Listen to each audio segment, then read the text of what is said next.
به د بل څه چا لالچ کې د جنت کړی دی چا به د بل څه چا لالچ کې د جنت کړی دی ما خو د یارې د الله نه عبادت کړی دی د خپل غزل مې ترنم کې زمزمه هم کړې په خوږ اواز مې ترنم کې تلاوت کړی دی چا به د بل څه چا لالچ کې د جنت کړی دی ما خو د یارې د الله نه عبادت کړی دی د خپل غزل مې ترنم کې زمزمه هم کړې په خوږ اواز مې ترنم کې تلاوت کړی دی خپله مې هم بدو کارونو نه توبه ویستې ده خپله مې هم بدو کارونو نه توبه ویستې ده بل مسلمان ته مې د نیکې نصیحت کړی دی او نه لیونی شوم او نه مې څه نشه شروع کړه نه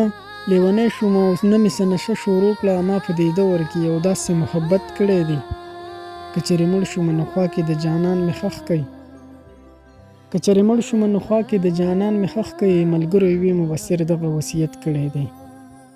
ملګرو یې مبصر دغه وصیت کړی دی